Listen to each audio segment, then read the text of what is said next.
Hey there, I'm Adeline. I know at 19 I may be young, but I understand how cruel the world can be. My family used to be super rich. As a result, I lived in a massive house, went to the best schools, and had some out of this world vacations. What I didn't realize was my dad was carrying around a big secret. His company had gone bankrupt. Being the proud man he was, instead of telling mom and me the truth, he let it beat him up. When I was 10, he committed suicide and left mom and me with a whole load of grief and guilt to deal with, and a house we could no longer afford. That's why we moved out of our palace to come and stay with my grandma in a small town. I always just presumed that after finishing high school, I'd go to college.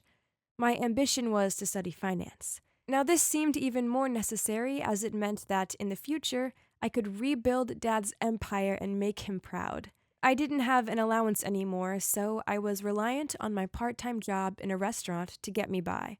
I'm pretty smart. Therefore, in my first few terms of college, I managed to get scholarships, which were my main financial source.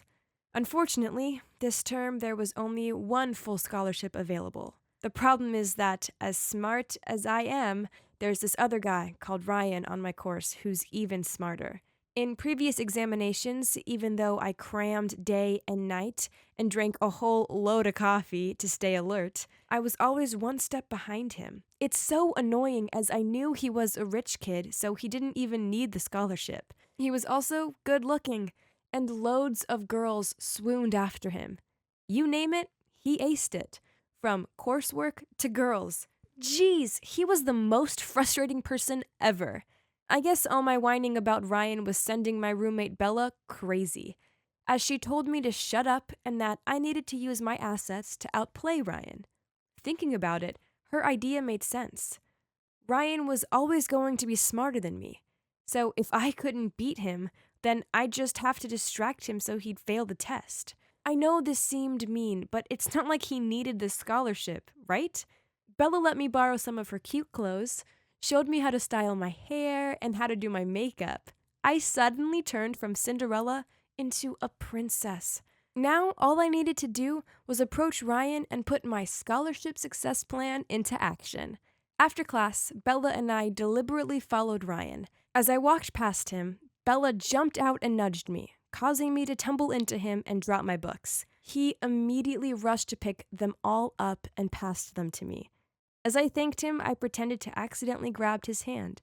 Our eyes met, and he smiled at me. Talk about success. The next day after school, I rushed to work. Some days ago, because I was so engrossed in studying, I forgot the work schedule. So when I got to the restaurant, my boss scolded me and she said that she would reduce part of my wage this month. I looked up at her with apologetic eyes. Then I suddenly felt like someone else was staring at me. I glanced at the order counter and saw Ryan. Talk about humiliating. Being on reduced wages was a disaster, so I had no choice but to find another part time job to do alongside it. I needed to find something that I could fit around all my studying, so I needed it to have flexible time and shorter shifts. Light bulb moment. I could teach the piano. I had been playing it since I was little, and I knew I was good at it. I designed a flyer called Friendly Piano Tutor at Home, and to my delight, I received a call the next day. I turned up at the address, and to my surprise, found myself in front of a mansion. Did I find the right address? Flustered, I pulled out my phone and called the number they'd contacted me on. I was completely surprised when the person who opened the gate was Ryan. I blurted out loud, "Ryan? Is that you? You've hired me for piano lessons?" And stared at him. "Yeah," he smiled. "Look, I'm sorry for how your boss at the restaurant treated you. And, I have a piano here, so I guess now seems like the perfect time to learn." Since then, I taught Ryan piano. Turns out he was a natural. Typical. Was there anything this guy wasn't good at? Okay, so I found out that Ryan wasn't as much of a jerk as I thought he was. He was actually sweet and funny. We had a shared love of music concerts, and we both longed to own companies one day. One time, I took his hand to move his fingers over the keys when this weird feeling came over me. Was that sparks I felt? Then another time, when I praised him for acing his piece of music, he said, "It's down to my amazing and beautiful teacher." I blushed and quickly looked away from him. I guess he felt them too, as both of us began to blush and the situation went super awkward. It's safe to say, the bond between us grew stronger, but I had to keep things professional as I had the scholarship to think about. So at the end of a piano lesson, when he asked me out, I quickly refused. I told him I had to study. He asked why I had to study so much when I was already doing so well. Seizing the opportunity, I told him how if I didn't get the scholarship for the next term, then I'd have no choice but to quit college, as I couldn't afford it. Hearing that, Ryan told me not to worry about it, as he would deliberately make his work worse, so as long as I did my best, then the scholarship would be mine. I felt embarrassed and a bit awkward, but I hugged him and thanked him. But something happened the day before the exam that changed my mind. We had a piano lesson that day, so as I was walking toward the room where the lessons took place, I heard voices coming from his father's study. Then I heard a loud voice say, "It's about time you took a look at Vincent and strived more to be like him. I don't want to live with the embarrassment of having a disappointment for a son." It was clear from all the mistakes he made during the lesson that Ryan had something on his mind. Was it because of the conversation with his father? In the end, I timidly asked him, "Ryan, who is Vincent? I'm sorry, I only ask because I overheard your conversation between you and your dad, and I can see you're distracted." He told me that Vincent's his older half-brother, and the son his father had with his first wife. Vincent was extremely smart and was helping their father to manage a foreign branch. Ryan always felt insignificant in comparison to him, and knew how much his father wanted him to be as excellent as his half-brother was, so he could later help him manage the company. Ryan told me, however, since they were kids, he'd never got on with Vincent, so he didn't want to be inferior to his older brother. So even though he didn't need a scholarship, he always tried to be the best. That night, I thought a lot about everything, and realized that not only did I feel bad for Ryan, but I also had strong feelings for him. I confided in Bella and told her that I wanted to confess all to him. I wanted him to take the scholarship test with his real ability. He deserved the highest position and to make his father proud of him. Besides, did I really want to win by default? Doing that wouldn't have been honorable. When Bella and I were talking, our moody housemate Dee Dee shouted down to us, "Will you guys shut up and let me sleep?" The next morning, I went to school early and waited for Ryan at the college gates. Seeing him, I waved happily, but he ignored me and walked off. I shouted after him, "Ryan, you have to do your best today with all of your ability." That's when he stopped walking and turned to look at me with cold eyes and said, "Of course I will. Dee Dee messaged me last night and told me all about your attempted sabotage plot."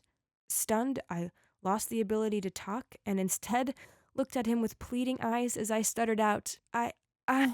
So, I know you want to find out what happened next. Stay tuned as the next part of my story is coming soon.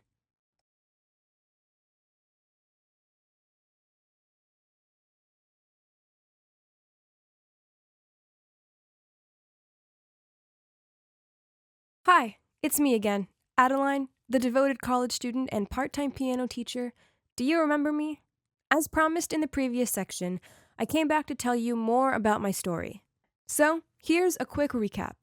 The only way I can afford to stay at college was by securing the one scholarship space available. The problem was that the smart guy Ryan was standing in my way. So, I used my charms to convince him he should mess up his exam, so I got the spot. Yeah, I know, this was lame of me. But then I realized I was falling for him. So I saw sense and was about to tell him to try his best in the exam. Only my mean roommate Dee Dee got to him first and told him everything. I had to sit through my exam knowing Ryan hated me. As soon as I finished, I packed my stuff to go home, as I was sure I wouldn't win the scholarship now.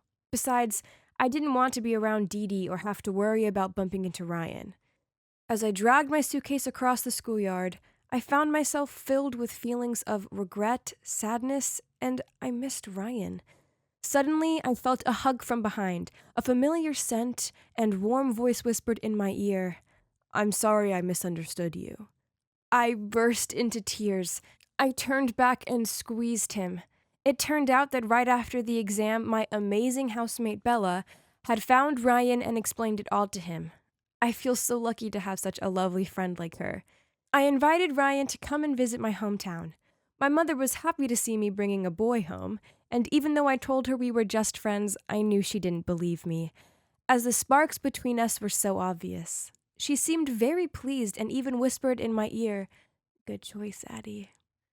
That night, Mom cooked steak and dauphinoise potatoes as a treat for Ryan and me. We chatted happily, and Mom took a genuine interest in Ryan and his family. She asked him the usual questions, such as, "What is your major? Where do you live? What do your parents do?" But then, when Ryan said his father's name, Mom dropped her fork. She asked some more details, then the color drained from her face. I asked her if she was okay, and she made an excuse that she was a bit tired, so she told us to carry on eating and went to her room. That night, after I had made the bed up in the spare room for Ryan, I went to my mother's room to ask if she was feeling better. I saw her sitting there, staring out of the window and crying. I called, "Mom, what's wrong with you?" She looked straight at me, then slowly said, "I'm so sorry, but you can't be with Ryan." This didn't make any sense to me, as earlier she told me how much she liked him, so I asked her, "Why is that, Mom? You were all for him before." Then she gripped my hand as she told me the shocking truth. Ryan's father was the man who made my father's company bankrupt and resulted in him taking his own life. It's impossible. It can't be like that. Watching the tears rolling down my mother's cheeks, I understood that even though it was heartbreaking, it was true. Ryan wasn't just the cute boy I had a crush on.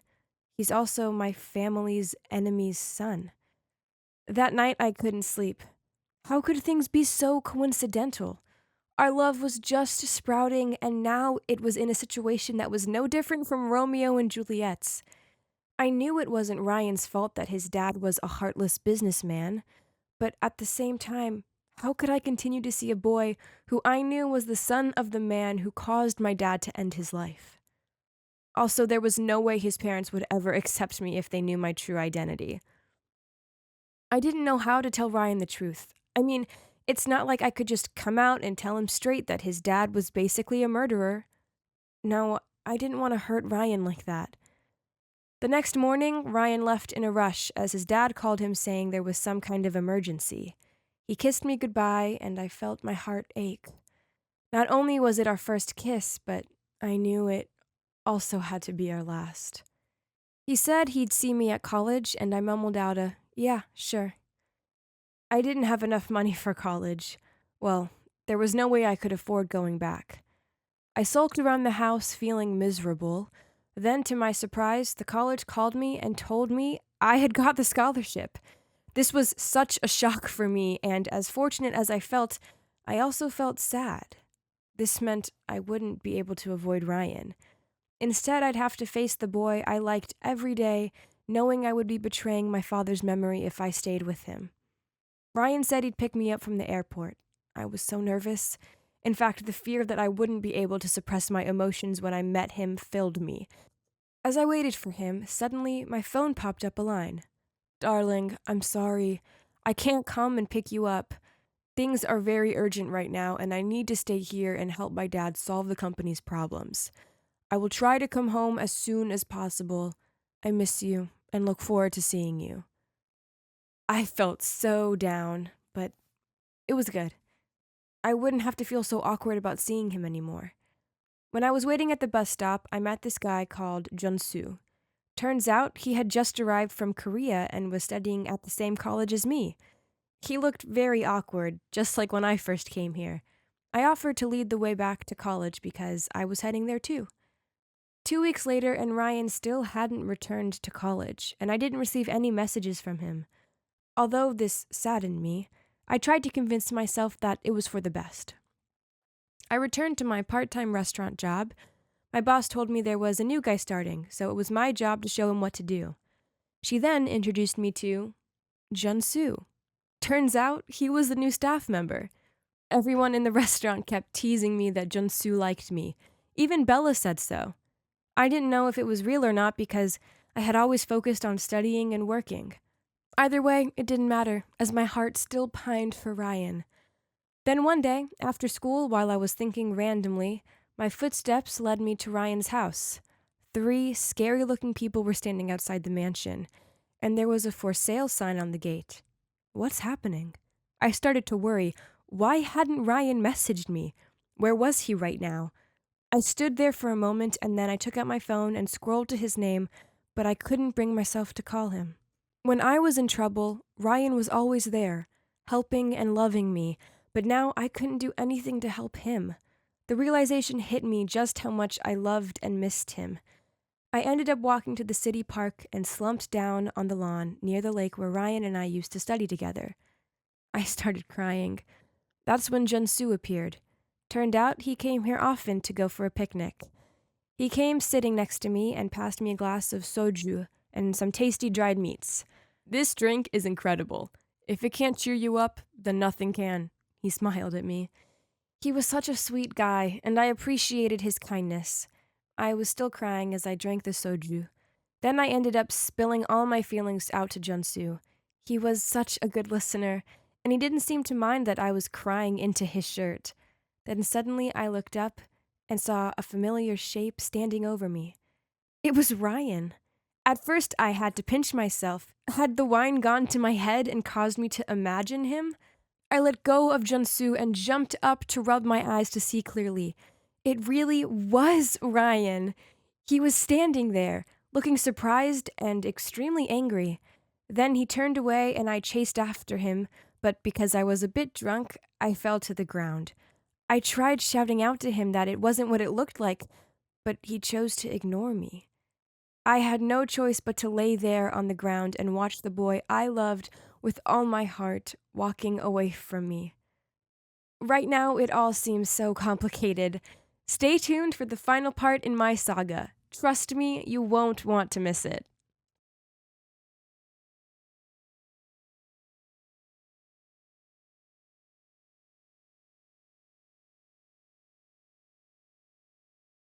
Hey guys, Adeline here, again.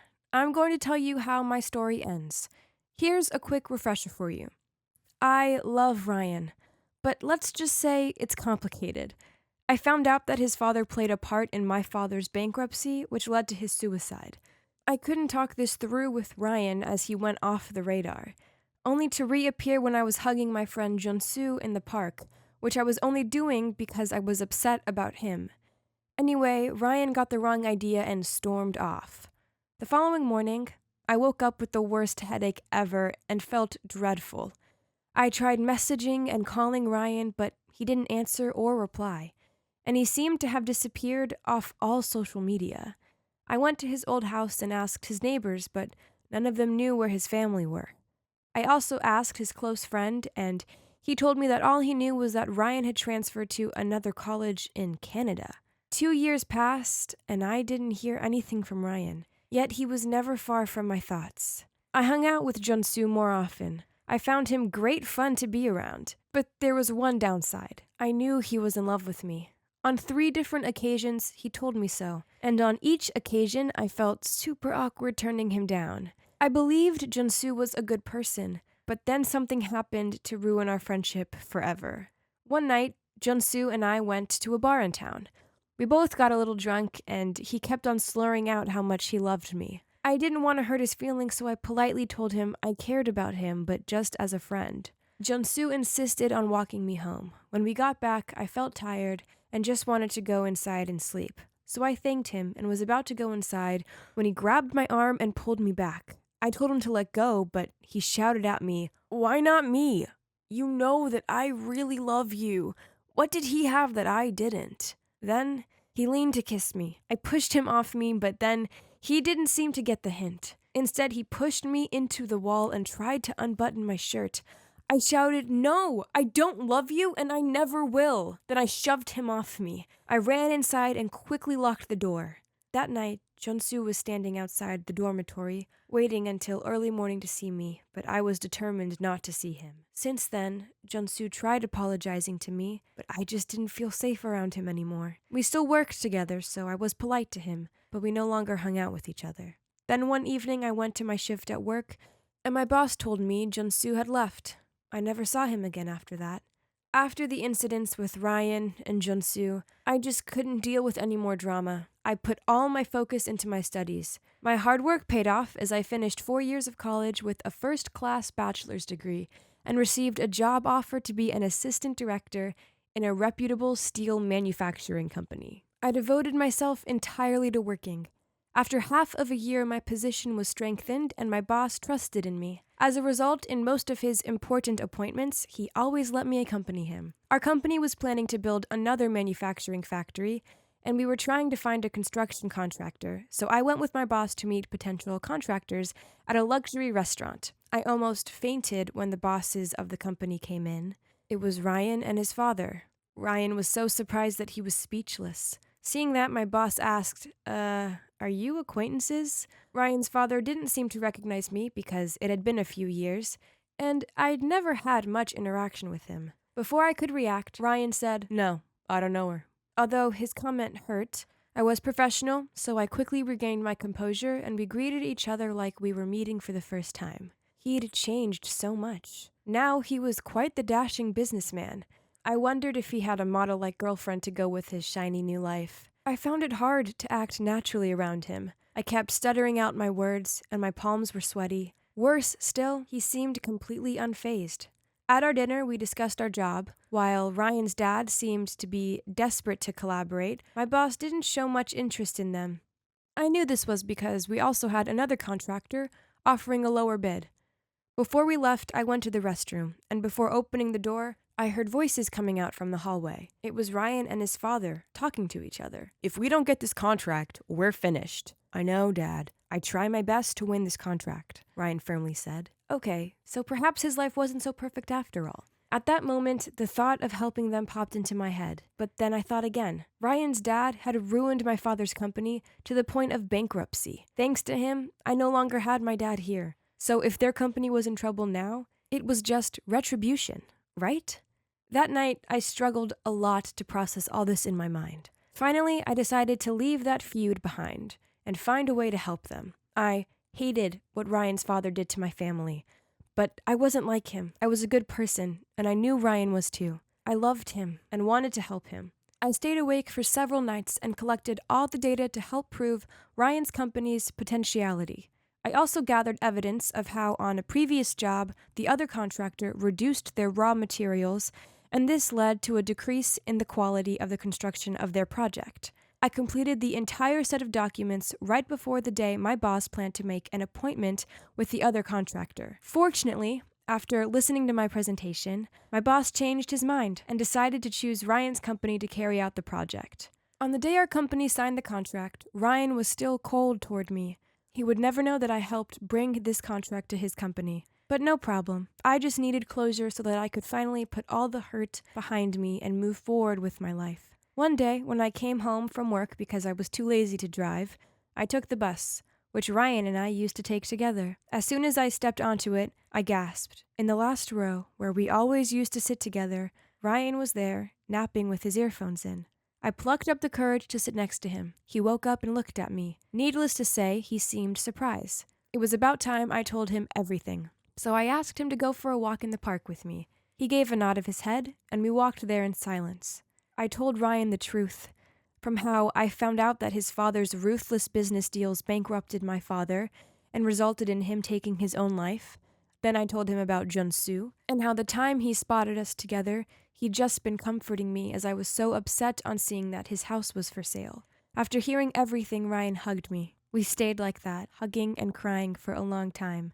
Neither of us wanted to let the other go. It turned out that in the last 2 years, Ryan's family company had gone through a hard time and was on the verge of bankruptcy. So his father had to sell his house, and then their family moved to Canada to save the company at the last branch, which his brother managed. They planned to settle there too, but Ryan still wanted to go back to the US because he still loved me. The day he came back, he saw me with Junsu and presumed I'd never loved him if I could move on so easily. Angry, he'd blocked me out of his life and moved straight to Canada. He finished college there and helped manage the company with his father and brother. Recently, his company met another difficult patch, which they would now get through thanks to the contract. "Getting the contract feels like a miracle," he said. "But the biggest miracle of all is reuniting with you." After that, we decided that we would not let the past story of our parents affect our happiness. We loved each other, and our families would just have to find a way to accept it. With Ryan's support, I found the courage to go to his house for dinner and meet his father. After talking for a while, I mentioned my father's name, which left Ryan's dad looking surprised. It turned out that my father's death wasn't down to him. Instead, there was a third person who interfered in the business between them, and he was the one who caused my father to die of hopelessness. I cried out in relief. For so long, I'd thought the man I love had a monster for a father. Finding out that this wasn't the case was so overwhelming. Ryan's father promised to make it up to me, and he offered me an amazing job in his company. Although flattered, my current job was going very well, and maybe in my position I could help them more in the upcoming project. As for Ryan and I, now there are no more barriers separating our love. We can finally be together, and there's no way I'm ever losing him again. I'm also doing so well in my career that I'm able to send my mom money to help with the bills. One day, I fully intend to rebuild my father's business empire, but for now, I hope he's looking down on me and feeling proud of all I've achieved. The road to true love isn't always easy, but it all worked out for me and Ryan in the end. It goes to show that sometimes you should never give up on love, and you should never presume something is as bad as it first seems, as this isn't always the case. Trust me, I can vouch for that.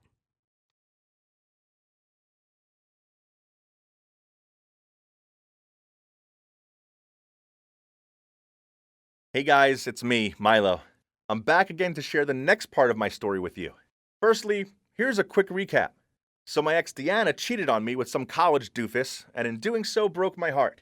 So I decided that if I couldn't be happy, then neither could anyone else. So, around Valentine's Day, I messed with other couples. One such prank led me to meet Vanessa. Then, I found myself falling for her. The problem is she has a boyfriend, and he's a jerk. And the even bigger problem is that I just found out that she's my ex's little sister. And there's a chance I may have told Vanessa some pretty harsh truths about her sister. But in my defense back then, I didn't realize they were siblings. At first, I had no idea how to deal with the situation, so I just decided to avoid everyone. If I saw Vanessa at school, then I darted around the corner into the restroom behind an overweight kid. Anything that meant I didn't have to face her. The problem was I found myself missing her too much. I felt like I couldn't live without her. So no matter the consequences, I had to do something now. So I walked up to her at lunch and told her I'd been avoiding her because I couldn't cope with seeing her so upset over her boyfriend. That didn't deserve her and it was wrong of him to hit her, and she should get out now while she still could. Then I told her I'd always be there for her, and hopefully as more than just friends. She seemed touched. She knew there were a lot of problems in their relationship too, but admitted she'd been in denial about it all. She held my hand and said that she had feelings for me too, but now we had to deal with her boyfriend first. Ugh, her boyfriend Kane. He was the short-tempered kind of guy who solves everything with a punch. He will never accept it if she breaks up with him. It would dent his pride too much, and probably result in him being violent toward her. While to be honest, I'm too much of a coward. I couldn't protect her in that case. If he knew she was breaking up with him to be with me, well, then that's the end for me. So I thought long and hard about this, and then, voila! I derived a master plan. If he couldn't handle Vanessa breaking up with him, then we'll make him break up with her. Wow. Am I a genius or what? The next day I told Vanessa the plan. It's simple. She just needs to intentionally look sloppy, stinky, and ugly in front of him so he would soon tire of her. When she first heard it, she wasn't impressed and said, "That's so embarrassing. I can't do that. No girl wants to look like a mess." I told her that she would only have to do it in front of him. Besides, he went to a different school to us, so she could still look like her usual pretty self in class. Eventually, she agreed to do it. And as I expected, just after a few weeks of playing ugly, Kane had enough and broke up with her. Vanessa came around to mine and excitedly told me the news. She'd gone to Kane's place without any makeup on, wearing some stained oversized shirt, her hair a mess, and she hadn't even brushed her teeth. Then, when he ended it with her, she pretended to cry. I couldn't believe this good girl could act pretty well too. Then, seizing the occasion, I asked her to be my girlfriend, and she of course said yes. Then we kissed, and well, talk about amazing. She was such a better kisser than her sister. We kept our relationship low-key at first. This worked for her. She didn't want to rub our relationship in Kane's face. And it worked for me as I didn't want Deanna to find out. Then, after a month of dating, she dropped the bomb. I want you to meet my sister. She's in college and lives in another city, but she's currently home for vacation. I should officially introduce you to her first, since we don't know when she will leave again. I could have screamed out, but instead, I kept my cool and asked to see a picture of her.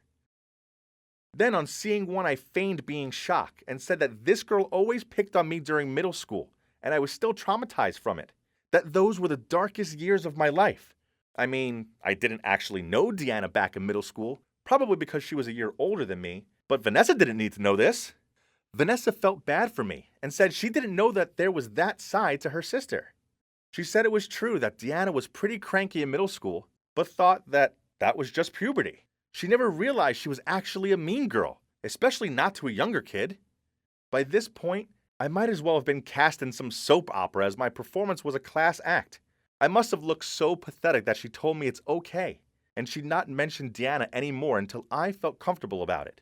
This solved my ex problem, for now, but it didn't solve the Kane problem, as he found out about Vanessa and me, and he wasn't happy. My guess is Kane must have stalked Vanessa and spotted us together. Then he followed me home, as that crazy dude showed up on my doorstep and yelled at me to stay away from her. Well, I couldn't blame him. No one on earth ever likes their ex's new partner. Not only did this crazy guy know where I lived, but now my sister Kayla also knew about my relationship with Vanessa.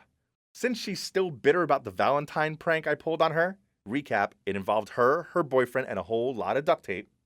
So it wasn't overly surprising when she smirked at me and said, "Just you wait and see. I haven't forgot about what you did to me on Valentine's, and now seems like the perfect time for revenge."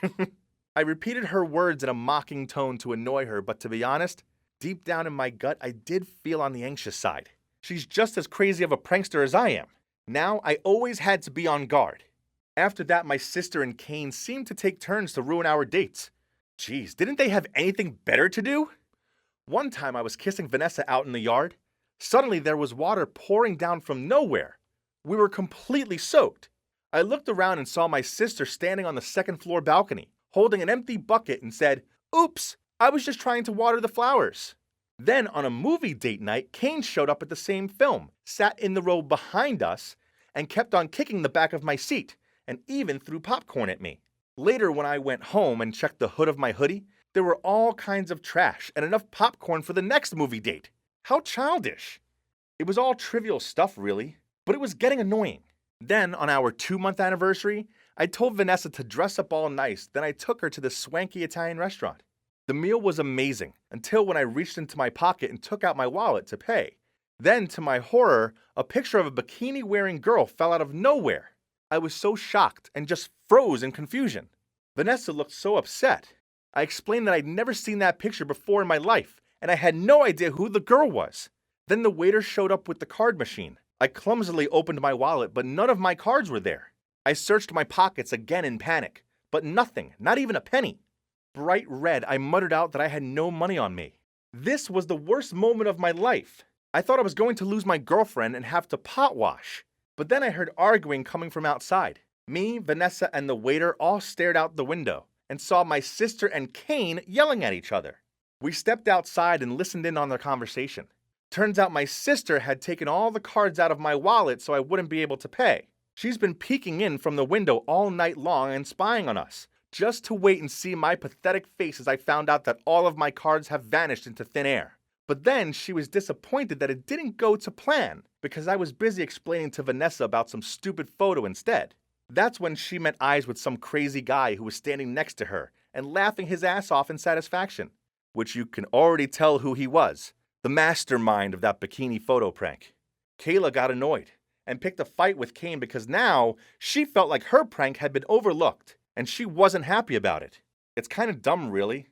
As if they weren't so proud and headstrong, they could have watched me miserably try to squirm my way out of the no cards and picture of another girl fiasco. Instead, they'd been caught red-handed setting me up. Vanessa pointed at Kane and said to the waiter, "He'll pay for our meal." Then she grabbed my arm and pulled me away. So yeah, we left my sister and Kane to their arguing, and I took Vanessa home. Then, a few days later, Kane sent me a message.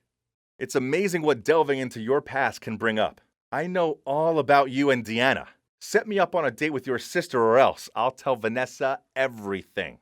Dang it. Who would have thought after that stupid incident that crazy Kane guy would catch feelings for my evil little sister? In hot sweats, I replied that my sister already had a boyfriend. Unsurprisingly, Kane didn't care about this factor. He told me a time and a place and said my sister better be there else he wouldn't just tell Vanessa about Deanna. He'd also 100% ruin my life. OMG, what am I supposed to do now? Do I really have to set up a date for my little sister with a crazy guy like Kane? Oh well, she's not really sane either, but she's still my sister. But if I don't agree to help him, then who knows what could happen to me tomorrow? I mean, I don't want Vanessa to find out about Deanna, and I also don't want to end up a beaten up mess. I'm so torn. This is killing me. So, in the first part of my story, my parents set me up on some blind dates. First, there was Trent, who ended up being gay, so that didn't work out. And then I met Corey, who wasn't far from being called my worst enemy. We hated each other, but still, he made me go on dates with him. And then it turned out he was also gay, and that Trent was actually his ex. Corey begged me to help him get Trent back. So let's see how Trent will react to this. I decided to casually ask Trent about his past relationships and stuff, to see if he'd bring Corey up. He said he'd been so badly betrayed by his ex and that he still hadn't forgiven him for it. Clearly, he was talking about Corey.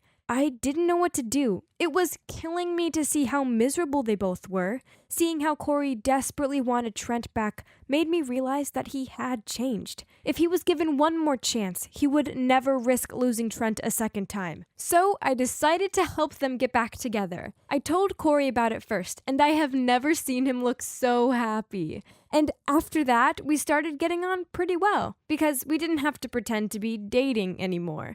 We could just be ourselves. And guess what? He's not actually that bad. In fact, he was just like me, having to put up with his parents setting him up on stupid dates. He even told my parents that I was such an amazing girl. And after that, my parents started to respect me more. The only thing was, I couldn't let Trent know about my plan. In fact, Trent didn't even know that Corey and I knew each other. But from the way Trent spoke about Corey, I knew he still had feelings for him too. So all I had to do was set up a date for them and let fate handle the rest. I asked Trent to meet me for dinner and arranged with Corey to secretly show up later. But as soon as Trent saw Corey, his face went bright red, and within a second flat, he was furious.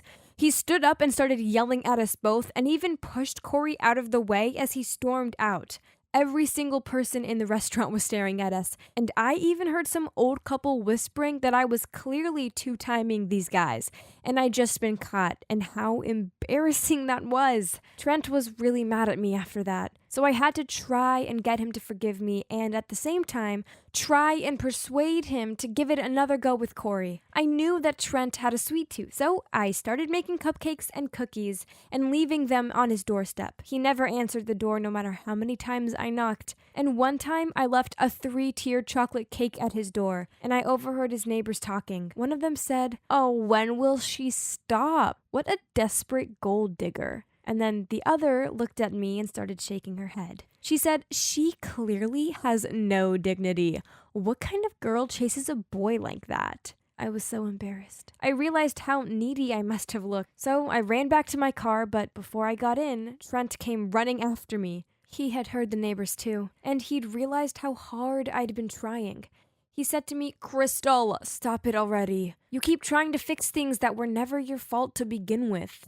Well, at least he'd spoken to me again. I told him I was sorry, and I just missed hanging out with him. So he said he forgave me, but there was one more thing he wanted. I replied to him with the biggest smile on my face. "Sure, anything for you, Trent. I'm all yours for today." "Okay then, let's go to the theme park. It's been a while, and I need something to relieve all this stress," he said.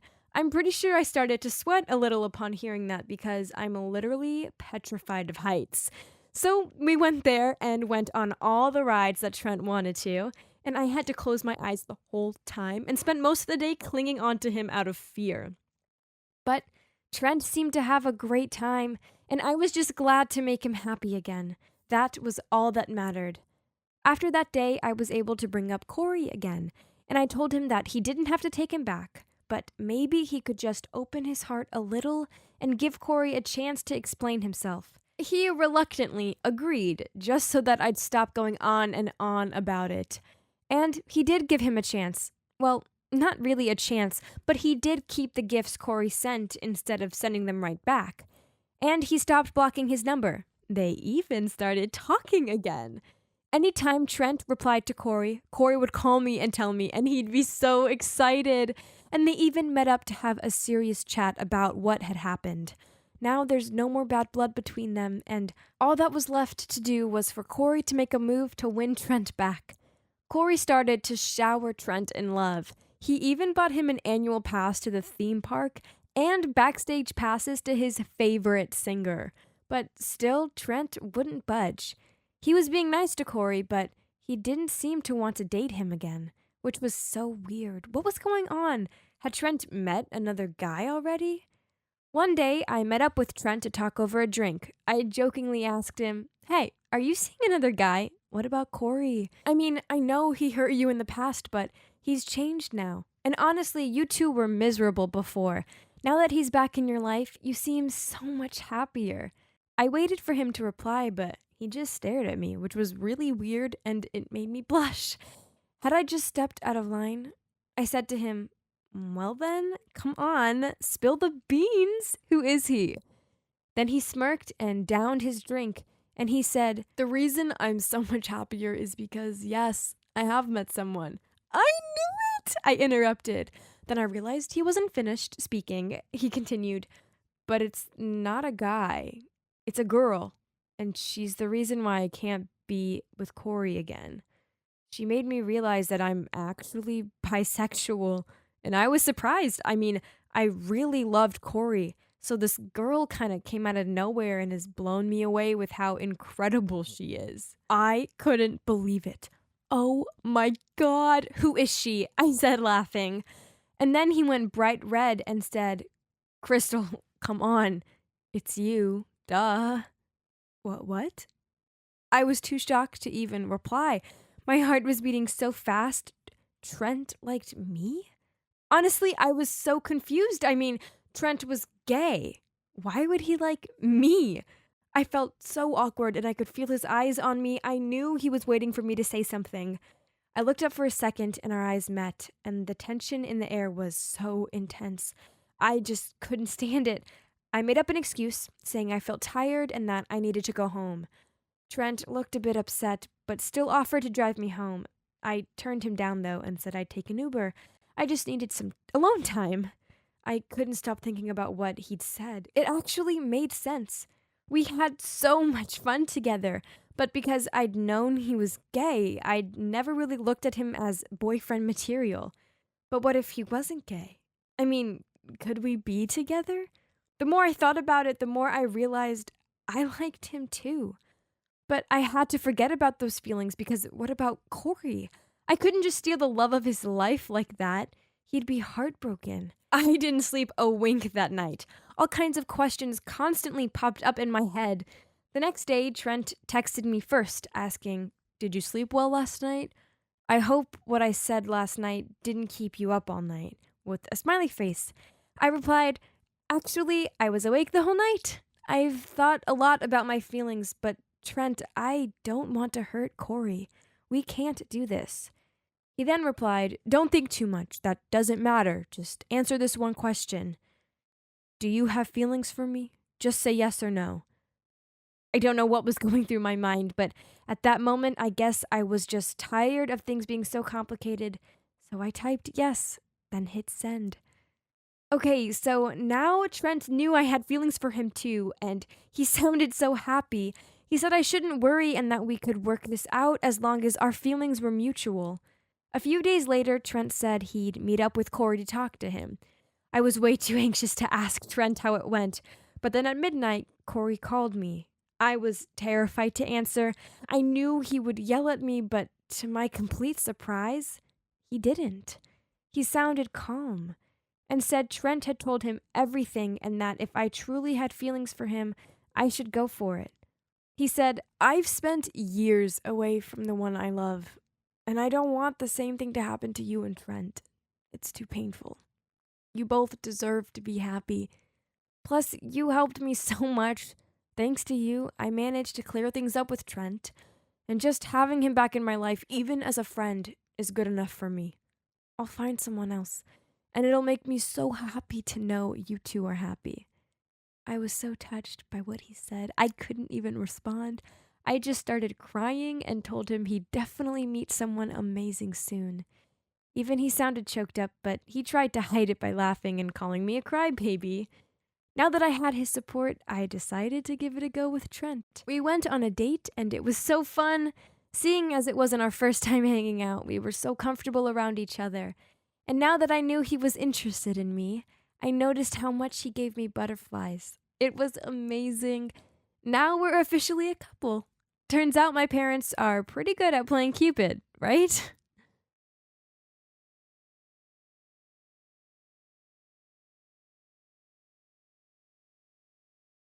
Can you imagine what it's like to be so pretty that people actually bully you because of it? Most of you are probably thinking that being pretty is an amazing thing, but just wait until you hear my story. I'm Jasmine, and I'm 16 years old. And yep, I am indeed named after Princess Jasmine, because the moment I was born, my dad said I looked exactly like her. So growing up, I was naturally very pretty, and the older I got, the more the boys chased me. But I was oblivious to this. Just because I was pretty didn't mean I was arrogant about it. In fact, I was a very caring kid. I always liked to help people in my class and really didn't care about the way people looked. I wanted to help everyone. One time in 3rd grade, there were 3 boys fighting and I went to help them. But to my complete shock, they were fighting over me. Our teacher eventually broke up the fight and had to split them all up and make them sit on the opposite side of the classroom, away from me. I was so shocked. Why would people fight over me? Well, by the time I was in 5th grade, I'd gotten even prettier, and at one point, there were 5 guys fighting over me. One day, 2 of those guys, Jack and Tyler, were both running towards me from opposite sides of the playground. I was just standing there watching them come towards me, and I panicked and quickly jumped out of the way. They both ended up bashing into each other and fell over. Honestly, it was so funny. I helped them up, but inside, I was dying of laughter. Most girls would probably love getting attention like that, but it drove me crazy. I just wanted people to like me for who I was, not because I was pretty. Even though I got tons of attention from boys, the girls didn't like me. There was one girl called Mia who hated me so much, she actually bullied me. She would always go out of her way to do horrible things to me. Like this one time where she jumped on me in gym class and broke my right arm. She pretended it was an accident, but I know she deliberately did it. And obviously, I use my right arm for everything, so it was torture. I cried so much because for months I couldn't write anything, and writing was my most favorite thing in the world. And that wasn't the only horrible encounter with Mia. One time I was at the park with my big brother, and he left me alone on the swings so he could go hang out with his friends. As soon as he was out of sight, I saw Mia heading towards me. She looked angry, and I quickly closed my eyes because I was so scared. I thought she was going to hit me. But suddenly, I heard someone running, and I opened my eyes just in time to see my brother grab her arm to stop her from hitting me. He was protecting me, but then he took it too far. He hit her in the face so hard, he knocked her front tooth out. She was screaming and crying, and my brother just grabbed me and made me run out of the park with him. After that, Mia didn't bother me anymore. I moved up to middle school and never saw her again, but my life didn't get much better. You see, at my new school, the uniforms were so ugly. I went from being the pretty girl to a complete tomboy. We had to wear these red polo shirts with baggy nude pants. Honestly, it was not a good look for me. Sure, I was glad not to be the girl guys were fighting over anymore, but I didn't like feeling ugly in the uniform. Then, when we had the school dance, we were finally allowed to wear whatever we wanted. I decided to wear my favorite little black dress that showed off my curvy body. As soon as I walked through the doors into the dance, all eyes were on me. I couldn't believe how much of a difference my outfit could make. All the guys kept trying to get my attention, but I just wanted to dance. It was such a fun night, but the next day was crazy. I got to class and we had to hand in our essays. I went to give mine to the teacher, and when I was walking back to my seat, a girl called Paloa stopped me and said, "Jasmine, everyone knows your melons are fake. You had plastic surgery, didn't you?" She said it so loud and everyone started laughing, even my friends. I was so embarrassed and just ran out of there crying. Why would she say something like that? To make matters even worse, when I eventually came back to my desk, I noticed someone had messed with my artwork. I love drawing, especially Dragon Ball characters, and I'd drawn a Goku that morning. Someone had ruined it by drawing fake boobs, and then underneath they'd written, "You are so fake." I honestly wanted to run out of there and never go back. People were being so mean. Suddenly, a guy called Peter, who was always quite horrible to me, grabbed the drawing and ripped it up. I didn't understand how people could treat me like this. The rest of my middle school life was pretty much the same. I felt miserable, and I thought finally high school would be better. But on my first day, I was sitting alone and I heard a group of girls whispering about me. They were all really pretty and popular, and I tried to ignore them, but two of them came over to me and sat on either side of me. I felt terrified, but suddenly one of them said, "Oh my God, you're so pretty. How come you're eating all alone? You can come sit at our table because you're pretty enough." After my middle school experience, I was so happy that people were being nice to me again. Soon I started hanging out with the pretty girls all the time, and the leader of the group, Ashley, she asked me if I had a boyfriend, and when I told her I didn't, she laughed and said, "Don't you worry, we'll find you one." But I didn't want them to find me one, because the more I hung out with them, the more I realized that the guys they liked were total troublemakers, and I wasn't interested in those type of guys at all. After a few weeks of hanging out with them, I realized they were too much. I didn't want to spend my days gossiping and being surrounded by drama. Just because I was a pretty girl didn't mean I had to hang out with the pretty girls.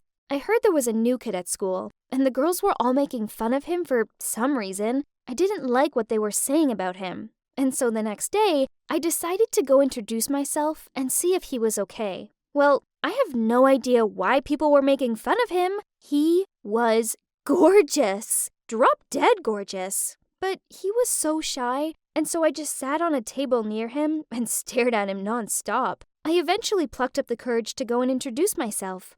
"Hi, I'm Jasmine," I said. "Nice to meet you." Then he said, "I'm Chris. Hi." And after that, we got chatting, and I couldn't believe how much we had in common. I could see everyone staring at us chatting, but I didn't care.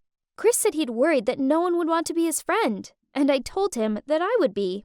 After that, we started hanging out every day, and I quickly fell for him. He was kinda nerdy, but I liked that about him.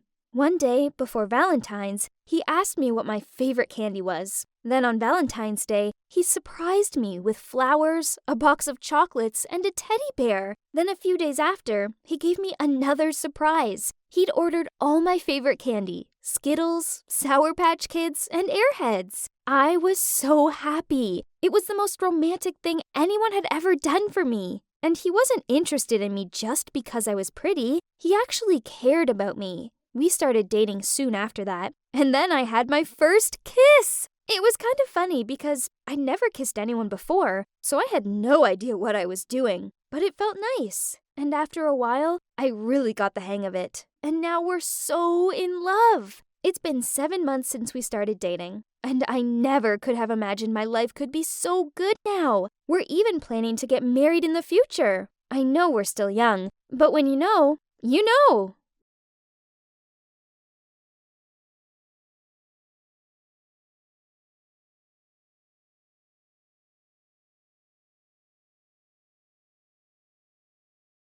Hey, Sally here. I'm 25 years old and I love makeup. I mean, I really love it. I don't even answer the door barefaced to the postman. My fascination with makeup started back when I was just a little kid. My mom was a famous beauty blogger and even created her own cosmetics brand. Everyone from renowned models to Hollywood actresses wanted to use her products. Back then, the industry was different. It wasn't about YouTube and different media channels. Instead, people like my mom had to take different avenues to promote their products. I remember how amazing it felt to walk into a drugstore and see my mom's makeup on the shelves. But then, my mom's world came crashing down, and it was all thanks to one lame model. I knew something was up when my dad picked me up from school. He barely ever picked me up. Mom always did. And weirder still, he didn't say a single word to me. Then, I walked into our house to find Mom standing in front of the mirror as she smeared makeup all over her face. My mom was a glamorous, perfect-looking woman. I'd never seen her look or act like this before. I remember just staring at her, not knowing what I should do or say. Then she started crying, which caused the makeup to streak down her face. I remember thinking that she looked like a scary clown. She seemed so out of control. In a harsh tone, my dad said to her, "Will you just look at yourself? How can you let Sally see you like this?" Then he covered my eyes and pulled me out of there. I asked him what was going on, and he sighed and told me how a model had a bad reaction to the products during my mother's live webcast, and now she was getting treatment at the dermatology hospital. She blamed it on my mom's cosmetics products, which meant that both the press teams and police were now involved. Now the beauty industry was boycotting the range that my mom had worked so hard to create. The next day after school, my mom seemed to be in good spirits. She took me for a milkshake, and we sang along to Disney tunes in the car. I thought that everything was back to normal, but then we arrived home, and she sat me down and said to me, "Sally, you're going to be my model and save this family." Then she filmed herself applying her makeup products on me. She turned to the camera and said, "See, I dare to use my products on my daughter's delicate skin because I know there's absolutely nothing wrong with them." The problem is that footage of a young girl having her makeup done is boring in comparison to the shocking pictures of a famous model with burned skin. All the brands turned their backs on her, and she went from super successful entrepreneur to blacklisted overnight. An investigation later proved that the model's skin damage was due to dangerous fake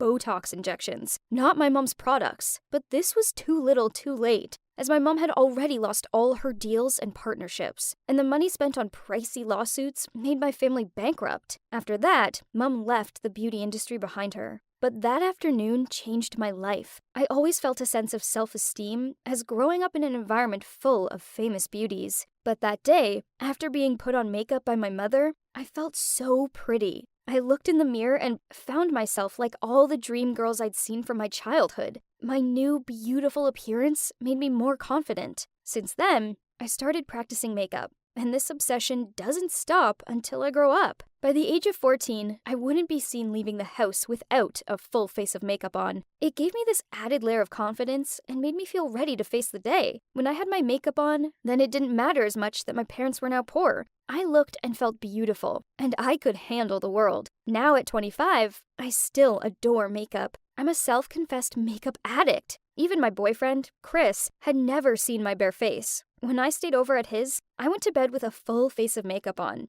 Then I waited until he'd fallen asleep so I could sneak into the bathroom and take it off and moisturize. Then I woke up 2 hours before he did, just so I could apply my makeup, then get back into bed and look like I'd just woken up that glamorous. Yes, keeping up appearances was hard work, but when he looked at me like I was the most beautiful girl in the world, well, that made it so worth it. Only on one occasion, Chris woke up early and walked in on me doing my makeup. I totally freaked out and immediately covered my face with my hands and screamed out, "No, don't look at me! I'm hideous!" He laughed and said, "Don't be silly. A bit of makeup doesn't change the fact that I love you and think you're the most beautiful girl in existence." This was sweet and all, but I still shouted at him until he left the room so I could finish off my makeup. His words got me thinking though, did he really, truly love me? We'd been together for 2 years, yet he'd never ever seen me fresh-faced. So how could he possibly know if he loved me if I wasn't wearing it? I couldn't stop thinking about this. I needed to know if he truly loved me for me or not. So I took all my makeup off. Yep, even my clear lip gloss. Then I tied back my hair and put on casual clothes and a pair of sneakers. I was standing right behind him at his favorite cafe. I hesitantly went to the table where he was sitting and was confused as to how to speak. That was when he looked up at me while still scrolling through his phone and said, "Yeah, you can take that seat as I'm leaving soon." He didn't recognize me. Interesting. I sat down in front of him, pretending to be a shy, cute girl, and softly starting up a conversation. I tried varying the tone of my voice to ask what I should order, and it worked. He completely thought that I was just some random girl. After we chatted for ages, I said to him, "I see you don't really have to leave soon, huh?" He smiled and complimented me on being cute. It made me feel a lot more confident. So by then, I had the courage to tell him that I was his girlfriend. But suddenly he grinned and said, "If you don't have a boyfriend, I wonder if I have a chance to get to know you?" What? He was still in a relationship with me? Unbelievable! Well, another plan just popped up in my head, so I tried to stay calm and replied coyly, "I'd like that." After that, I started living 2 different lives. When I put my makeup on and become energetic and attractive, Chris complimented me on how beautiful and charming I was, and proudly showed me off to his friends. But when I appeared with a bare face and acted all coy, he said that he loved how sweet and rustic I was, and that he thought girls who wore makeup all day were tragic. Tragic? How dare he? He would lie about going out with friends so he could spend more time with makeup-free me. Then he kissed Makeup Me and told me how he loved how glamorous I was and how I was the only girl for him.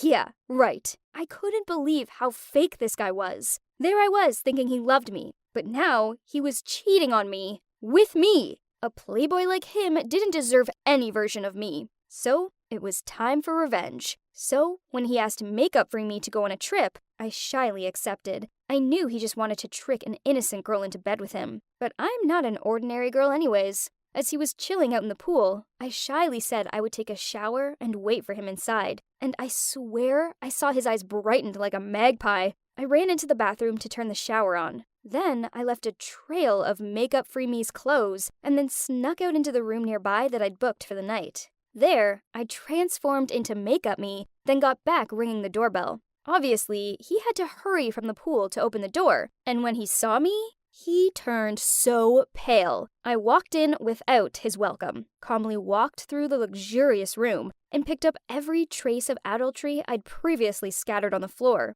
The sundress, the bikini, and even lingerie. Then I threw them at him. He was unable to say a word and got panicked when I kept walking straight to the toilet, where there was the sound of a shower pouring water, calmly saying, "The person I need to hit is inside, isn't she?" He panicked and ran in between me and the door. "It's not worth your action, honey. She's nothing. You know you're my only one." I asked him, "Is she beautiful?" "Nah, she's boring and old-fashioned. Not like you." I pushed him away and opened the door to enter. He panicked, jumped right behind me, and froze when his mistress was nowhere to be found in the hot shower steam. He probably thought she somehow escaped herself and, at least, saved his life. I still walked in, undressed, and put a bathrobe on myself right in front of him, then walked over to the mirror and started removing my makeup. He was still so bold and shameless. "I completely had you fooled. There is no girl. This is my plan to bring you here.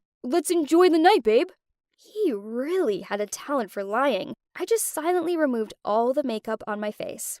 "I've never seen you remove your makeup. Tonight will be really great," he said, as he walked over to hug me from behind. I finished by tying my hair up and wiping the steam on the mirror with my hand and said, "So, who do you want to sleep with tonight?" He looked up into the mirror to see another me and screamed in horror, running away as if he'd seen a ghost. That night, I gloatingly stayed in that luxury hotel room and enjoyed the first day of my single life. Makeup is my passion and hobby, and I won't change it for anyone, especially for that kind of guy. But I now realize that I deserve to find a guy who loves me unconditionally, whether I'm the glamorous, makeup-covered version of me or just plain, coy, makeup-free me.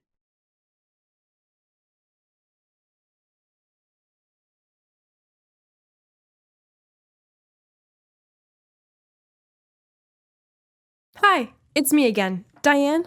In part 2 of my story, I started to work in my parents' company, but I didn't have the courage to tell them the truth that I was their long-lost daughter. Fortunately, one day, I found out that Brett, my boyfriend, wasn't my half-brother, and that his mom, Ashley, had been lying this whole time. But I didn't want to unveil the truth because I didn't want Brett to get hurt. That was until the day I bumped into Ashley. In the store, I watched as she looked at the photo of me and my mom and aunt from when I was just a baby, and the look of recognition on her face as she realized my aunt was the kidnapper she hired nearly 20 years ago, she looked at me terrified. Are you that baby? Are you also the one I saw in the company earlier this afternoon? What are you doing with Brett and his dad there? Did you know everything? She shot questions at me and didn't even wait for my response. Instead, she just started yelling at me, claiming that I was plotting to get revenge on her for stealing my life away from me. I knew it was pointless trying to explain to her, so I said nothing and watched as she ran out of the store without buying anything. The next day when I got to the company, I found out that Brett had suddenly disappeared. He hadn't come to work, and no one could get in touch with him. My dad told me that he'd gone to see his mom the night before, and after that, he hadn't come home. Oh my God, his mom! After he'd bumped into me, had she done something bad to him? I couldn't bear it. My aunt had given me Ashley's address, so I went there to find out what was going on.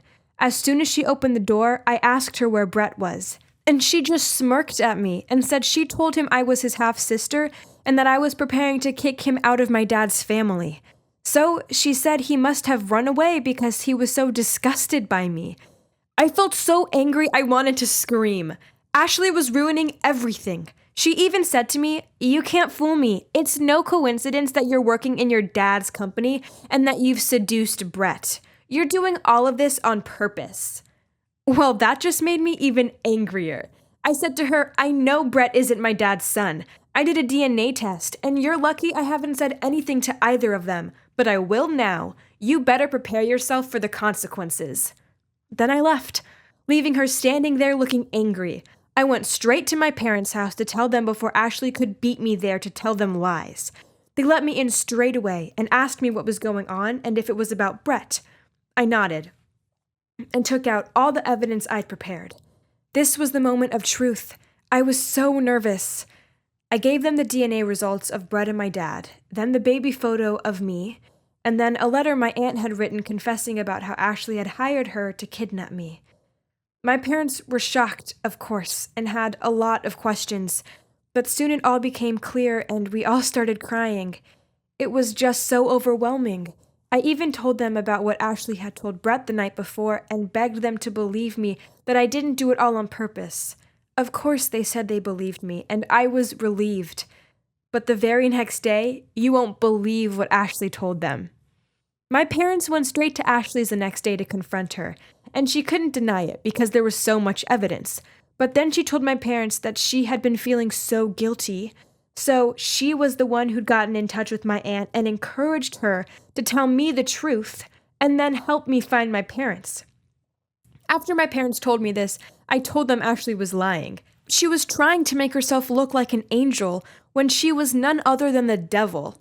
I suggested to my parents we sue her or something, and then a few days later, Ashley got in touch with me. She'd found out where I lived, and as soon as I let her in, she begged me not to sue her. She'd obviously already received a warning letter from my parents' lawyer. She said she had a family to care for and didn't want them to know about her past. Then she promised me she'd never come near me or my family again. I was sick of her now and asked her to leave.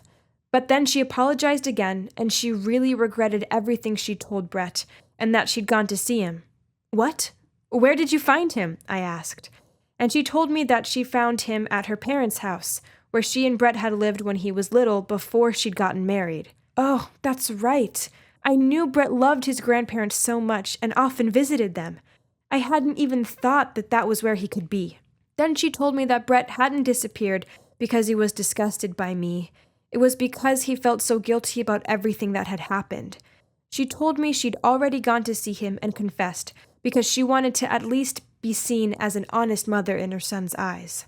After I told Brett that he isn't your dad's son, he got so angry and shouted at me that he hated me and never wanted to see me again. It crushed me. Ashley told me and started to cry. "Please forgive me, Diane," she continued. "I've lost Brett. Surely that's punishment enough for everything I've done. I thought that what I did would help Brett so he could grow up in a wealthy family. But turns out all I did was hurt the people around me, especially Brett. Can you guess what I did next?" I went to meet my parents and asked them to remove all accusations against Ashley. You're probably wondering why I changed my tune so quickly. Well, I felt like enough revenge had already happened, and I couldn't bear anyone suffering anymore. All I'd ever wanted was to have a peaceful life, and revenge only satisfies us for a second. It doesn't make us happy in the long term. After that, Ashley came to apologize to my parents, and swore she'd completely disappear from our life after that. Then she gave us Brett's grandparents' address, and asked us not to put any blame on Brett. Then she left. Poor Brett. When I went to meet him, it was clear he was the one who'd been hurt most by all of this. His grandparents told me that after Ashley had revealed the truth to him, he'd lock himself up in his room and hadn't come out. I knocked on his door and begged him to let me in. After a while, he opened the door, and I couldn't believe how he looked. He'd become so skinny, and his eyes were so sad. It made me so upset to see him like this. He said to me that he blamed himself for everything. For the big lie my life had been, for my parents' loss of their only child, and for the way we'd broken up. He truly believed all of this was because of him and his mom. I hugged him and told him none of this was his fault, and I asked him to come back to my parents' house because we all missed him so much. He eventually agreed, but I could see he was nervous, especially when both my parents knew that Brett wasn't related to them by blood. But my parents welcomed him back into the house. However, I could see they were feeling a bit awkward about what to say, so I stood up and said to them, even though you guys aren't actually related, you've still been so happy together. Just like my adoptive mom, she ended up getting a daughter she might never have had, and you got a son that brought you so much joy. Sure, there were lots of lies, but we were still happy, right? Believe it or not, everything worked out after that. Brett and I went back to school, and we've both decided to go work at my parents' company after graduation. I have chosen to move in with my parents, but of course, I still visit my adoptive mom and aunt all the time. My adoptive mom understands that this is important for me, so that I can get to know my parents properly and catch up on lost time. Oh yeah, I forgot to tell you.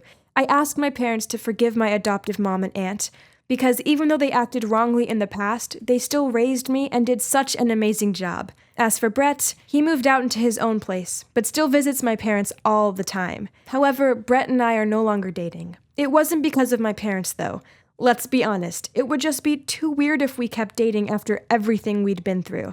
It was a hard decision for us both, but it's for the best. We both need to move on so that we can have a better future. And hey, at least we can still be friends, and soon, colleagues too.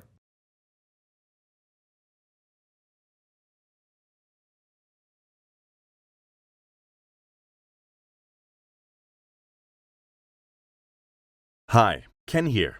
I'm a breast specialist doctor.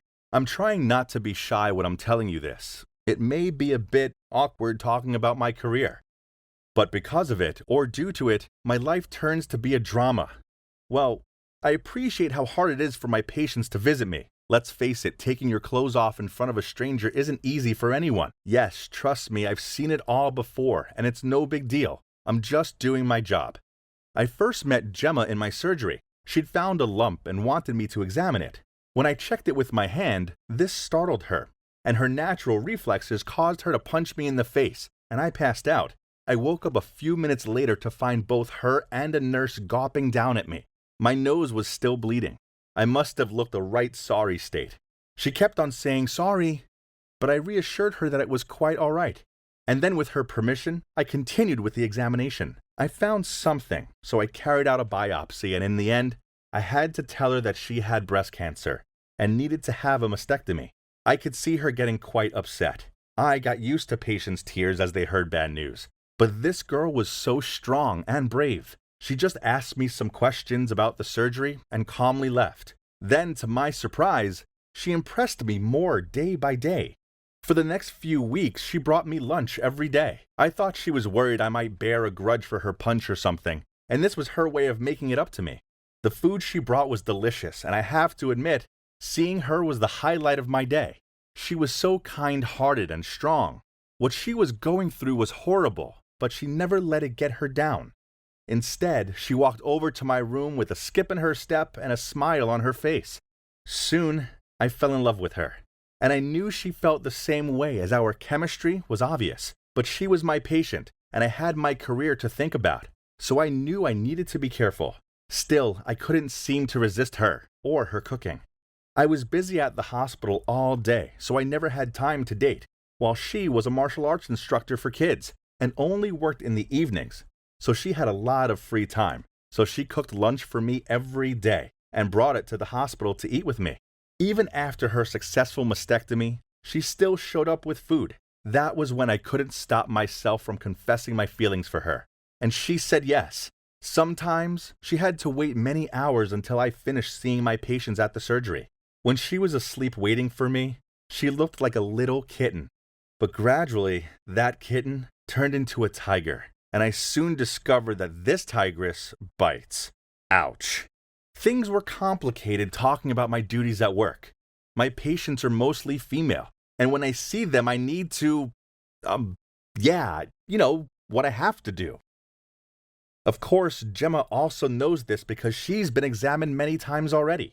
She always fantasized that I would fall for another girl, one who in her eyes was complete. I tried reassuring her that I loved her and only her. Surgery or not, in my eyes, she was perfect. But regardless of how many times I told her this, she failed to believe me. She had a point that no girl could accept her boyfriend touching other women in their things, and even discussing that with them daily. I told her, normally the human body is a beautiful product of nature, but in the eyes of a doctor like me, it's just the same mass of meat. Would you find a chunk of meat beautiful? Isn't that shivering to think like that? Then she argued, so in your eyes, I'm just some chunk of meat, huh?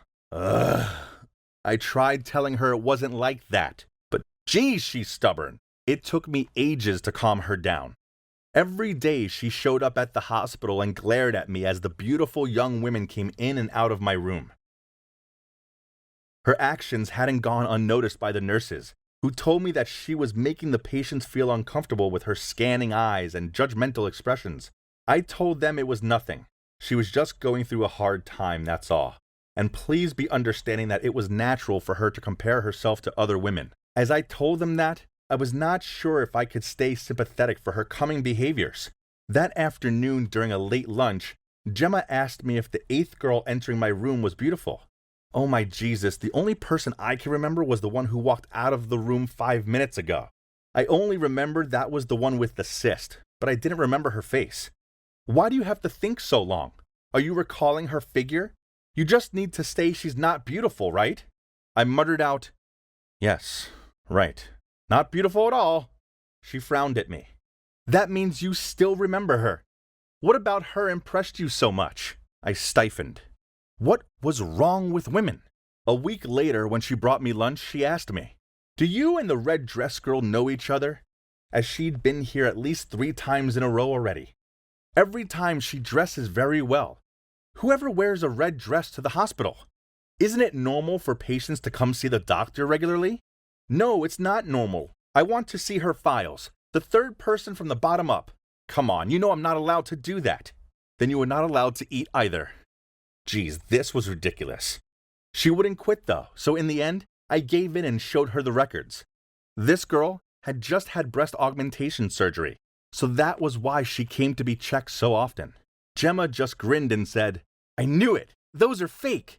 I thought this would be the end of the matter, but it turns out it was just the beginning. Gemma bombarded me with questions about the red dress girl, such as did I find her attractive? I told her what I believed she wanted to hear, such as she was the only girl for me, and so on. But curiously, during the following days, she stopped going to the hospital. She just texted me a few messages every day and just disappeared.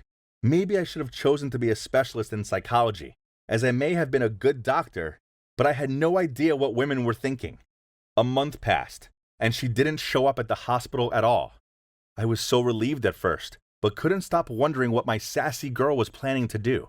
Meanwhile, it was strange that the red dress girl popped up more and more, even though her health was completely fine. Then one day, she turned up saying she had pain and itching. I scanned and tested her, but couldn't find the cause. Hey lady, you are healthier than me. If you are not sure, please do a checkup once a month, or I can also refer you to another hospital. Where's your girlfriend? She interrupted me. Sorry? She told me to wait and see, but I can't wait anymore. Where is she? Huh? What was going on? Just then the door opened and in barged Gemma.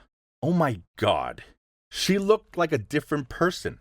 She was dressed so sexy, not cute like before.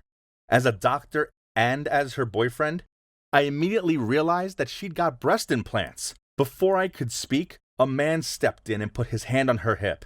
Then he gave a confused look as he looked at the patient and immediately removed his hand from Gemma's hip. What the hell is going on here? I demanded to know. Gemma stared at the girl and said, I told you that if you continued to deliberately flirt with my boyfriend, I wouldn't leave it alone. The man, who was the same age as my dad, looked at Gemma. What flirting? Then he looked over at the other girl. Are you cheating on me? Then the red dress girl grinned at him and said, Who is the cheater now? What? They two were a couple or something? But what was my girlfriend doing here? Gemma turned to the man. She started it first. I have proof. I have taken pictures of the time she approached my boyfriend.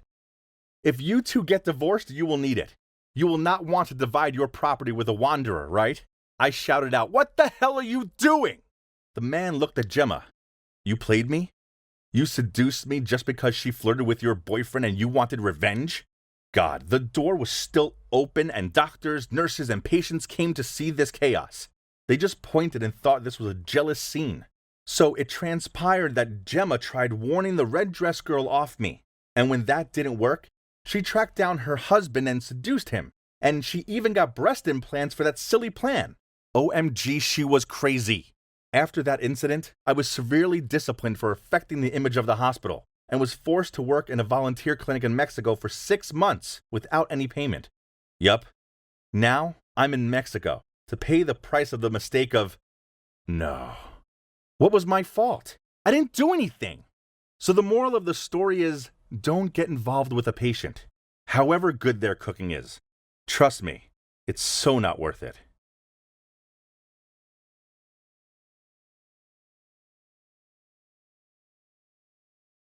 Have you ever met someone and known instantly that they are the one for you? I wish I'd realized sooner so that my teenage years hadn't been so full of drama and heartbreak. But you live and learn, right? And better late than never. By the way, I'm Versalise, and I'm 24 years old. It all began 14 years ago when I moved to New York and started at a new school. At that time, I assumed that moving from my hometown in France to New York would be no big deal. My mom and I were super excited and truly believed it would change our lives. Indeed, it did, but not in the ways I ever expected. On my first day at my new school, my mother insisted on driving me to school. When we arrived, I gave my mom a kiss on both of her cheeks and waved goodbye. My mom joked that she'd sort out any of the kids who dared to mess with me. I did feel quite shy, but I thought she was just joking. Turns out she wasn't. At lunchtime, I sat down at a random table, and suddenly this girl appeared and said, "What do you think you're playing at, sitting at our table?" I didn't even have time to reply before she picked up my lunch tray and threw it off the table right into the trash can. "I said, move," she said. Everyone was staring at us now. I was so upset, I just covered my face. I didn't want to be that crybaby in front of all these new people, but I couldn't help it. The tears started falling. Then something crazy happened. A voice boomed out through the cafeteria, saying, "Get away from her!" And then the next moment, I felt a hand reach out for my hand, and when I looked up, this gorgeous, tall boy was standing there looking at me when he picked me up on my feet. "Excuse me," the girl started, but the boy continued, "What is wrong with you? Do you have a screw loose or something? Your attitude is so gross. It'll make me puke. You disgust me, and I don't want to be friends with someone like you." She stood there with her mouth wide open as he grabbed my hand and walked away. I could hear her scoff from behind me, but her facial expression looked as if she'd lost. I took his hand and followed him out of the cafeteria, and that's when he introduced himself as Ryder. We sat down outside, and he asked me if I was new around here, and then he told me he loved my accent. And he even offered me half of his baguette and said, "Hey, come on, chin up. I'll be your friend, okay?" The best part is that the girl who bullied me had a major crush on him, so she was probably even angrier at me now. But I didn't care one bit. After that, I can't remember a time when we were apart. We were glued at the hip and did everything together. He taught me how to skateboard, and I taught him how to bake my famous pastries. We were like the dream team. He made me laugh so much, and he helped me become more confident. Day by day, I could tell I wanted to be more than just his friend, but I didn't dare tell him that. Then my 12th birthday rolled around, and my mom gave me a diary. She told me to write down all of my thoughts, and even my crushes so that I could reflect back on it one day. Then she winked at me and walked away. Ew, what was she talking about? I didn't have a crush. Did I? Okay, who am I kidding? I had the biggest crush ever on Ryder. Every time I saw him, I felt like there were a million butterflies in my stomach, and I woke up excited every day because I knew I'd get to see him. And then the time came for our school dance, and my friends were teasing me that I should go with Ryder. I kept telling them he was just my friend, but I couldn't fool them. They saw right through me. Later that day, Ryder invited me over to play video games, and as we were playing, he said, "Hey, wanna go to the dance with me?" I couldn't believe it. My heart was thumping in my chest, but I tried to play it cool and said, sure, I guess. And you know what? We had the best time ever at the dance. I was for sure on cloud 9, and afterwards I decided to journal about it in my diary. I never wanted to forget that night. So I wrote pages upon pages of how Ryder made me feel and how I loved him so much. Little did I know how everything was about to change. A few days later, Ryder came over to my house, and as soon as I saw him, I had the biggest grin on my face. But quickly that grin faded when Ryder said he had something to tell me. I have some bad news. My family and I are moving to London in a month. This is a joke, right? Come on, stop playing around, I said, trying to hide the worry in my voice. But he just stayed quiet, and by then I knew he wasn't joking. I couldn't hold back the tears, and Ryder just reached out and held me in his arms, comforting me. He told me it would be okay, and we'd still keep in touch, but I felt like my whole world was crumbling around me. This was the worst news of my life. We decided to make our last month together the most fun we'd ever had. We went surfing, skateboarding, stargazing, and even did karaoke. I never wanted that month to end, but of course, it did.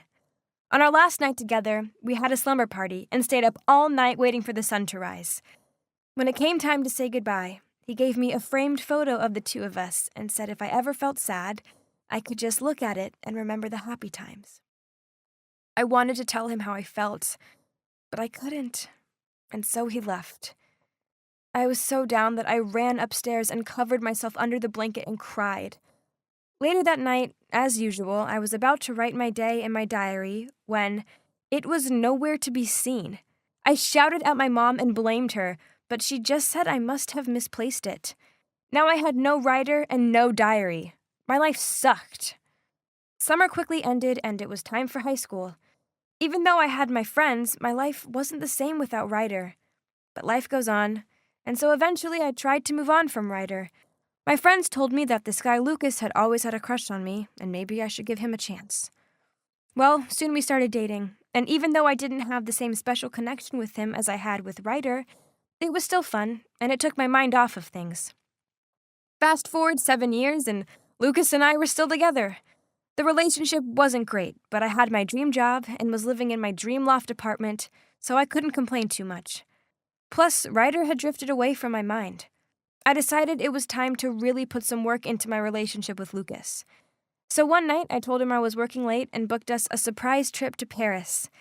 When I got home, I was so excited to tell Lucas, so I ran up to our bedroom, and to my complete horror, I found him lying in our bed kissing another girl.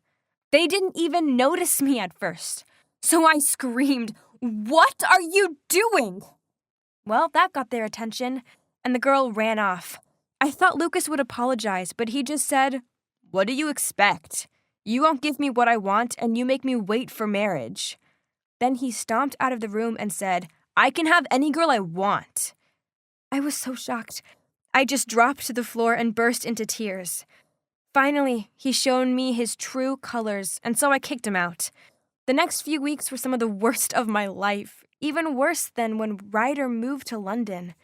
I felt so stupid for wasting so much time with Lucas. One night, I was particularly sad, and I suddenly remembered the framed photo Ryder had given me.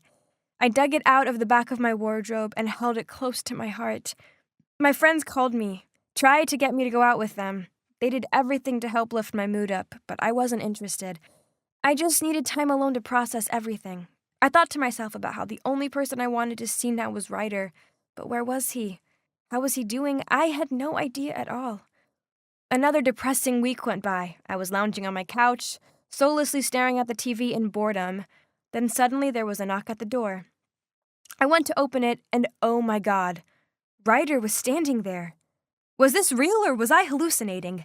I was so surprised I just jumped into his arms and didn't want to let go. We must have stood there hugging for ages. And then suddenly Ryder said, "I have something of yours." When I let go of him, he was holding my diary. Turns out Ryder had been in touch with my mom, and when she told him about my cheating boyfriend, he decided to come to New York and cheer me up.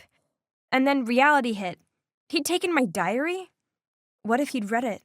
Well, he had, and he said that's why he'd come to see me, because he wanted to talk to me about it all. I was blushing like crazy. And then he said, "I've always loved you, V.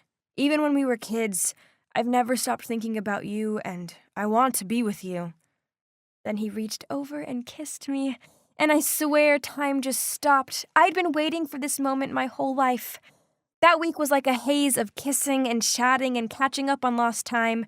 He told me about his ex-girlfriends, and I told him about Lucas and the cheating. Then I plucked up the courage and asked him if he'd like to go to Paris with me, seeing as the trip was already booked. Of course, he said yes, and the next week we flew there and had the best week of our entire lives. We went to the Eiffel Tower and even visited my old neighborhood where I'd grown up. It was magical. And then one day, Ryder said he had to do a bit of work and told me to go pamper myself at a local spa. When I was done, I had a text from him asking to meet him on the roof of our hotel. He was so romantic like that.